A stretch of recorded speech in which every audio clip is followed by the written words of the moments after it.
भाऊ, भाजप 365 दिवस ऍक्शन मोडवर असतं. आज निवडणूक संपली की संध्याकाळी दुसऱ्या निवडणूक तयारी सुरू होऊन जाते. पण इतर पक्ष काही तुमच्या स्पर्धेमध्ये दूरपर्यंत नाही. या बैठकीमध्ये नागपूर, अमरावती, आज वर्धा इकडे आहे. काय काय वाटतं तुम्हाला, अपेक्षा काय?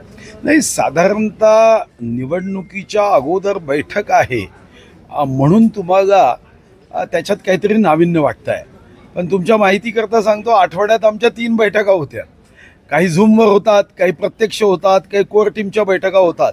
आणि त्याच्यामध्ये फक्त निवडणूक हा विषय नसून पराभव झाला तर गाजायचं नाही, विजय झाला तर माजायचं नाही, या सूत्रांनी लोकांची मनं जिंकण्याच्या दृष्टीने आम्ही काय निर्णय करू शकतो, आम्ही जनतेची सेवा घेण्यासाठी काय योजना आखू शकतो, यावर मॅक्झिमम चर्चा होत असते.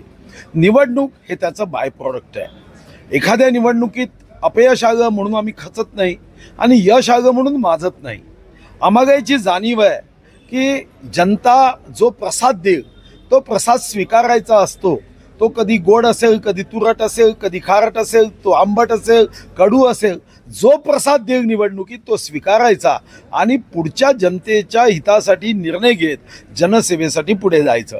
आजही निवडणुकीच्या दृष्टीने चर्चा होईल, पण याशिवाय या बैठकीमध्ये जिल्हानिहाय आत्ता शेतकरी बांधव जे अडचणीत आहे, संकटात आहे, समस्येचा सामना करताय, यावरही माहिती घेतली जाणार आहे.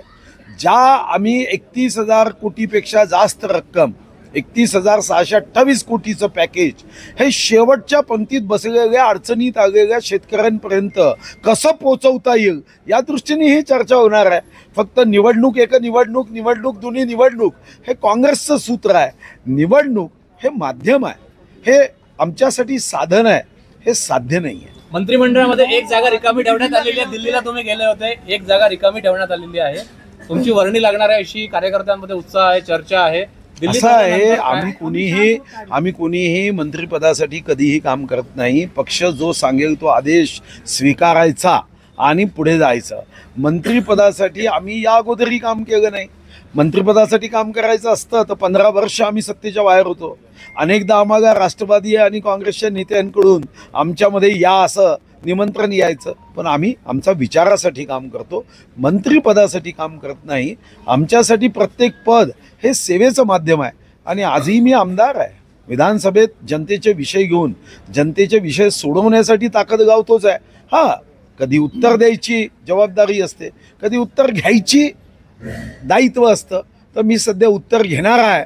जेव्हा उत्तर देणारा होईल तेव्हा चांगले उत्तर देईल, जेव्हा उत्तर घेणारा असेल तेव्हा चांगले उत्तर घेईल. अमित शहाची भेट झाली, काय काय काय चर्चा झाली अमित भाई आमचे इतके मोठे नेते आहे, त्यांची झालेली चर्चा अशी जाहीरपणे सांगायची असते का? आणि जाहीरपणे सांगायची असते तर मग आम्ही तिथं इन कॅमेरा मीटिंग घेण्याच्या ऐवजी तिथं कॅमेराचे केबल्स दिले असते आणि बैठक घेतली असती. अशा बैठकीची माहिती तुमच्या माध्यमातून जाहीर थोडी केली जाते. बैठक ही काही महत्त्वाच्या विषयावर असते. आणि हां, बैठक चांगली झाली का तर निश्चित आनंददायी झाली. माझ्यासाठी ऊर्जा देणारी बैठक झाली. सुधीर जी, प्रियांक खड़गे ने अपने सीएम को पत्र लिखा है जिसमें कहा है कि संघ को सरकारी परिसर में कोई भी कार्यक्रम करने की अनुमति न, में बंदी लगाई है.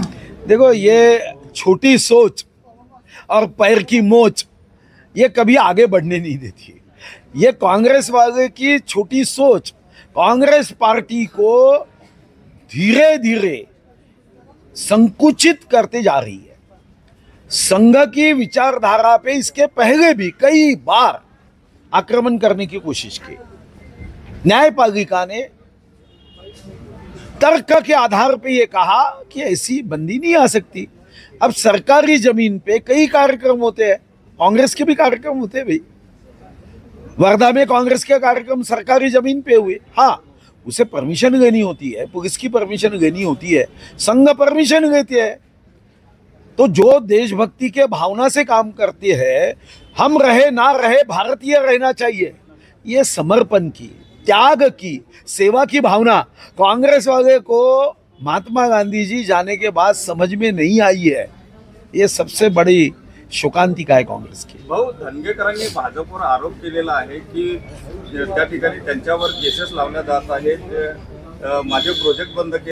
नाही, मला माहीत नाही त्यांचे आरोप. हा, एक गोष्ट नक्की आहे की श्री धंगेकरांनी तिथं एका गुंडाच्या बाबतीमध्ये आपलं मत व्यक्त केलं आणि मला व्यक्तिगत रीतीने वाटतं तुम्ही कोणत्याही पक्षाचे असू द्या, सत्ताधारी की विरोधी, एखादा गुंड असेल तर त्याची बाजू कोणालाच घेता येणार नाही. मलाही त्या गुंडाची बाजू घेता येणार नाही. कदाचित तो गुंड माझ्या पक्षाशी संबंधित असला तरी मी त्याला विरोध केलाच पाहिजे.